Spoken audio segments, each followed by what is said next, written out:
Now, do you think Lorelai should have called ahead and said, by the way, we're swapping out Rory for Chris? Hope Why that's not? cool. We'll see you in an hour. Why didn't she do that? Why not? Why not? Even honestly, like even before you said yes to Sherry, you've always called your mother, and when you surprised them with Dean, did that go over? So yes, I know that they do like Chris, but that's even more of a heads up. But also, last time Rory skipped dinner, she had to get permission from her grandmother when she went on the Exactly. date. So, Exactly. like, Rory even calls her grandmother to say, I'm not going to be able to make it to dinner. If I there's a also think, precedent for that, they set a precedent for that. and I think Emily's right. Emily says, and I quote, I don't think Rory should miss our dinners for something other than sickness or emergencies. That's the deal. Yeah. That's the deal. Yeah.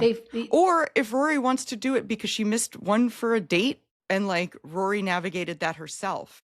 I think them blindsiding Emily was a little messed up.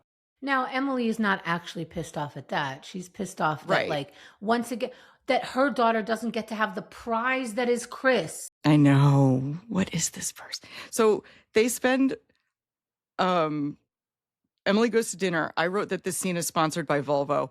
They talk about Volvo being the car that represents safety. And I mean, it's almost ad copy. It's like, I got a Volvo, the car that's known for safety and safe driving, recommended by families across the US. Like they almost slip into ad copy. It was great. True. But this is the symbol that Chris has his shit together now, right? That he has a Volvo and a job. And Emily flips out. While Richard, clueless. Richard goes just like, lovely to meet you. This, or lovely to see you. Everything was lovely for Richard. How are things? The whole time. He has He no didn't idea. even realize that Emily and Lorelai were fighting. He's like, well, that sounds great. Even when Chris was like, I'm really sorry, Richard out of his face goes, don't, son. That's just Emily. Your wife just left in a huff.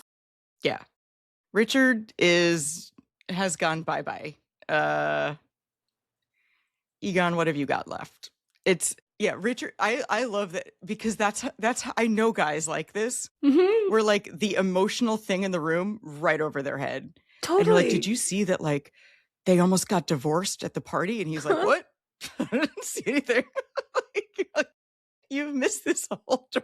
And that was so Richard in this scene. He wasn't being obnoxious. He was just clueless.